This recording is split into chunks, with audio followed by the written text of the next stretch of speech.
Assalamualaikum warahmatullahi wabarakatuh, teman-teman semua. Saya Iva Askia dan selamat datang di Ruang Tengah, persembahan dari cariustad.id. Sebuah platform yang menghadirkan ustadz maupun ustazah yang ramah dan juga kompeten di bidangnya masing-masing untuk berbagai macam kegiatan keagamaan, dimulai dari pendidikan agama untuk anak-anak sampai dengan dewasa, khutbah Jumat, bimbingan mu'alaf sampai dengan kajian di kantor. Sejalan dengan semangat wasatiyah yang berada di tengah, cariustad.id senantiasa mengajak kita semua untuk berpikir kritis mengenai berbagai macam isu dan juga topik yang sedang hangat dan juga ramai diperbincangkan belakangan ini. Maka dari itu di ruang tengah ini, cariustad.id senantiasa mengajak teman-teman semuanya untuk kita bersama membahas topik atau isu-isu bersama dengan ustadz maupun ustazah yang ramah dan kompeten di bidang keagamaan pastinya, dan juga bersama dengan narasumber yang juga ahli dan pakar di bidangnya masing-masing. Nah, hari ini teman-teman kita akan membahas topik yang seru banget dan banyak sekali, sering sekali ditanyakan pada fitur Tanya Ustadz di platform cariustad.id mengenai perempuan bersuara sama dengan haram. Nah, untuk membahas topik bahasan yang sangat menarik ini, tentunya saya tidak akan sendirian karena bukan saya yang akan berbagi pendapat dan juga pengalaman serta ilmunya kepada teman-teman semua. Ada dua narasumber yang siap untuk membagikan ilmunya kepada kita semua. Yang pertama ada Ustadz dari cariustad.id, ada Ustadz Abdul Karim Munte, LCSSYMH, dan juga ada Managing Director dari Think Women, Mbak Anantia. Think Women adalah organisasi berbasis komunitas perempuan yang menyediakan program pemberdayaan perempuan melalui program Perempuan Maju Digital. Nah, karena saya sudah memperkenalkan dua narasumber kita sapa dulu satu persatu ya. Assalamualaikum warahmatullahi wabarakatuh, Ustadz Karim. Waalaikumsalam. Assalamualaikum. Waalaikumsalam warahmatullahi wabarakatuh. Dan assalamualaikum juga untuk Mbak Anan. Waalaikumsalam warahmatullahi wabarakatuh. Terima kasih Ustadz Karim dan juga Mbak Anan sudah berkenan untuk hadir berbagi ilmu dan juga pengetahuan kepada teman-teman semuanya. Ini kita akan membahas satu topik bahasan yang sampai detik ini pun masih sangat hangat dan juga ramai untuk diperbincangkan.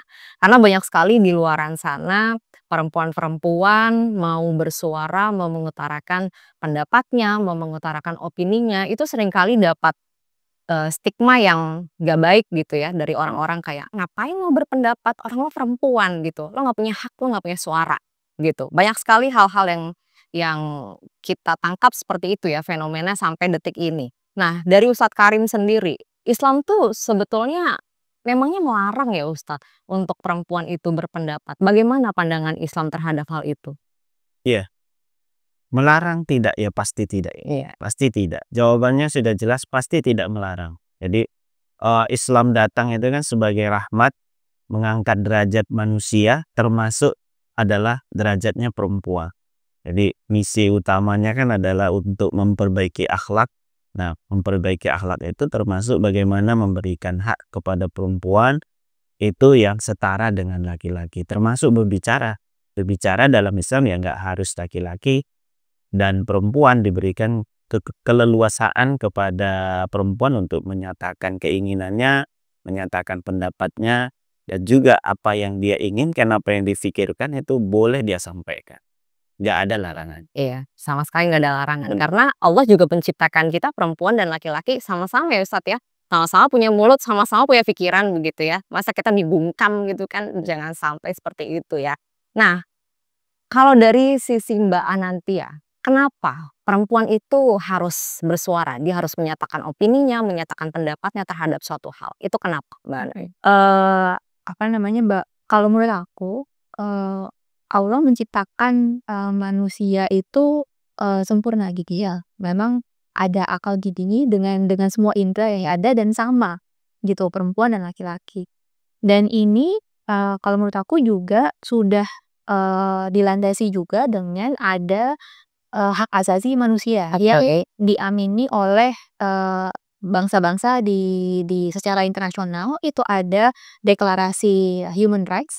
Ada salah satu pasalnya memang menyebutkan bahwa manusia apapun itu gendernya, apapun itu rasnya, punya hak untuk menyuarakan opininya mereka Oke. melalui media apapun dan juga sebenarnya bisa lintas daerah.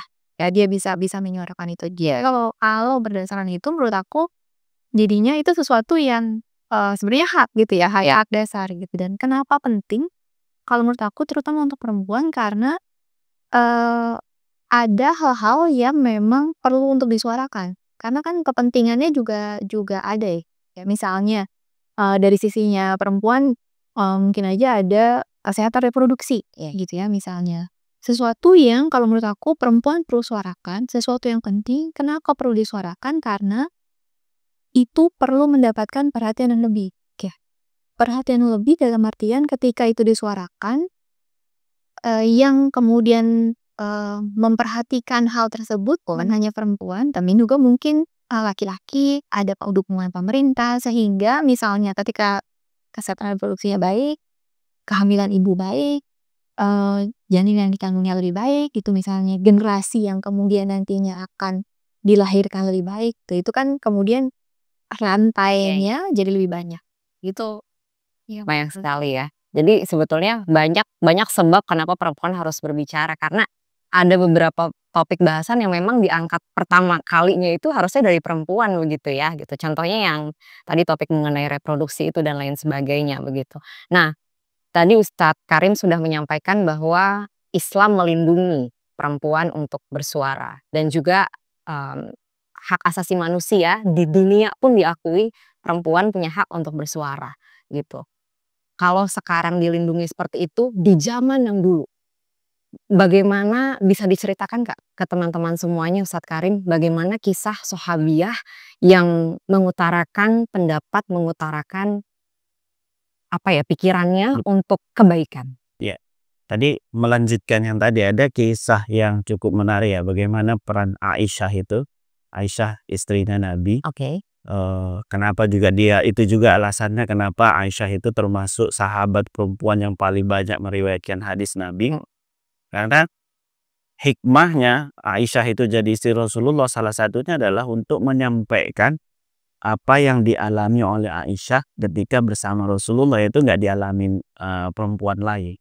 Terus juga Aisyah itu seringkali mengoreksi sahabat-sahabat yang lain ketika ada peristiwa atau hadis Nabi yang tidak benar menurut perspektif Aisyah. Jadi pengalaman perempuan itu pengalaman Aisyah sebagai perempuan itu dibawa. Apalagi di ruang publik ya. Di ruang publik itu harus melibatkan dari pengalaman perempuan. Dan itu tidak hanya dibatasi pada Aisyah yang memang punya nama besar ya, punya kecerdasan yang luar biasa, tapi juga di masa Umar bin Khattab itu juga pernah ada sahabat perempuan yang suatu ketika itu Umar buat keputusan laki-laki ketika dia bercerai dengan istrinya, kemudian dia batasin tuh mahar yang boleh diberikan, itu 200 dirham. Nah, terus ada sahabat perempuan yang protes. Di hadis itu nggak diceritakan namanya siapa. Ini menunjukkan sebenarnya kan sahabat perempuan ini ya mungkin orang biasa ya, mungkin orang biasa sehingga periwayatnya juga nggak merekam nih siapa nih perempuannya. Tapi dia protes kepada Umar, dia sampaikan Quran surah An-Nisa ayat 20. Terus Umar mengatakan ya benar perempuan ini bahwa membatasi mahar bagi laki-laki yang ingin menikah lagi yang sebelumnya sudah pernah menikah itu nggak dibenarkan gitu. Jadi perempuan itu di dalam sejarah Islam pun punya peranan yang luar biasa untuk mengoreksi pendapat sahabat-sahabat yang lain, bahkan Khalifah Umar bin Khattab gitu kan. Jadi nggak ada batasan baik walaupun memang kita lihat ya di beberapa tradisi Arab yang menjadikan perempuan itu sebagai orang, bahkan itu kelompok kedua. Nah, itu tradisi ya, tradisi. Tapi Islam, ajaran Islam, kemudian praktik-praktik para sahabat itu menunjukkan hal yang sebaliknya. Perempuan itu dihargai, diberikan diberikan kuasa, juga didengarkan pendapatnya. Yang paling penting itu didengarkan ya. Gak hanya disuruh diberikan di ruang bicara tapi juga didengarkan. Emang itu yang perempuan mau ya sampai sekarang juga. maunya didengarkan gitu. Tapi sebegitu pentingnya gitu dan cerita-cerita yang sudah ada di zaman lampau harusnya jadi pelajaran bagi kita semua gitu. Kalau Islam melarang perempuan untuk berbicara nggak akan ada an Aisyah radhiyallahu anha qala ya, begitu ya Ustadz Dan Karim? juga banyak sahabat yang lain, Iya, iya. banyak sahabat yang lain. Banyak sahabat yang lain juga. Oke, itu cerita di masa lampau seperti itu. Nah, Mbak Anan, terakhir, bagaimana pada saat sekarang ini, ketika kita perempuan mengutarakan opini ataupun pendapat kita, itu tantangan dan juga resikonya yang akan kita dapatkan sebagai seorang perempuan pastinya ya, itu seperti apa? Dan selanjutnya bagaimana kita bisa menumbuhkan ekosistem atau lingkungan yang bisa melindungi kebebasan perempuan untuk berbicara dan juga mengutarakan pendapatnya? Ya, kalau, di era yang sekarang ini, karena tadi kan kebebasannya bisa melalui media apapun, Mbak. Kalau sekarang menurut saya kebebasannya itu bisa melalui sosial media, yang paling mudah Yang paling unik. itu, semua semua pihak, bahkan perempuan juga bisa langsung mengutarakannya di sana. Tapi dengan adanya kebebasan, sebenarnya ada juga ancamannya gitu Iya. ya. Jadi dengan sangat mudah seseorang bisa mengutarakan pendapat, tapi dengan mudah juga orang tersebut bisa dapat ancaman untuk dibungkam dia. Dengan artian ada banyak sekali, misalnya, undang-undang yang mungkin bisa, apa namanya, menuntut dia gitu misalnya, atau ada banyak sekali mungkin orang-orang yang berbeda pendapat. Nah, ini sesuatu yang perlu juga untuk diantisipasi untuk teman-teman perempuan yang mau belajar untuk mengungkapkan pendapatnya. Itu kenapa membangun ekosistem untuk kemudian dia bisa belajar untuk bagaimana caranya mengungkapkan pendapat yang baik. Mengungkapkan pendapat yang baik adalah juga mengetahui bagaimana caranya orang bisa Meresponnya. meresponnya gitu ya, siap untuk mendapatkan responnya. Itu yang juga yang pertama. Kemudian juga tahu bagaimana untuk cara melindungi diri gitu ya dari bullying-nya, dari apa, efek baliknya gitu ya, dan juga kalau menurut saya juga yang paling penting adalah menyiapkan ekosistemnya gitu ya. Apakah lingkungan sekitarnya itu siap gitu ya untuk juga mendorong teman-teman perempuan atau mendorong perempuan untuk juga maju. Itu menurut kamu. Oke, jadi itu 3 hal penting yang harus kita sama-sama cermati ya untuk menciptakan ekosistem lingkungan yang bisa betul-betul membebaskan perempuan untuk bisa berbicara gitu. Dengan kita harus tahu dulu resikonya seperti apa, tanggapan dan juga respon yang akan didapat seperti apa gitu. Dan tentunya penting sekali ada support dari orang-orang yang ada di sekelilingnya dia untuk perempuan bisa mengutarakan pendapat. Dan untuk perempuan-perempuan di luar sana, kalau seandainya perempuan dilarang untuk berpendapat, saya dan Mbak Anan tidak akan ada di sini gitu. Jadi untuk perempuan silakan berpendapat tentunya dengan cara yang baik karena Islam sudah melindungi, nggak akan ada diskriminasi sebetulnya untuk siapapun karena Allah menciptakan kita perempuan dan juga laki-laki sama, kita sama-sama punya mulut untuk berbicara, kita punya tangan untuk sekarang ngetik ya kalau di dunia digital begitu, dan juga kita punya pikiran untuk kita berpikir kritis terhadap suatu hal dan juga terhadap suatu fenomena yang terjadi di saat ini begitu. Baiklah, terima kasih banyak Ustadz Karim, terima kasih banyak Mbak Anan sudah berbagi, seru sekali pembicaraan kita hari ini, kalau nggak di-stop nggak akan stop nih kita gitu ya. Dan juga untuk teman-teman di sana, dimanapun Anda berada, terima kasih sudah menyaksikan Ruang Tengah persembahan dari cariustad.id. Dan jangan lupa untuk terus saksikan dan juga nantikan episode-episode berikutnya dari Ruang Tengah persembahan dari cariustad.id. Karena selain episode hari ini, akan banyak sekali episode menarik lainnya yang tentunya sangat wajib dan juga sangat worth it untuk ditunggu. Dan akhir kata saya Pak Aski pamit undur diri. Selamat sore, selamat berburu takjil. Wassalamualaikum warahmatullahi wabarakatuh.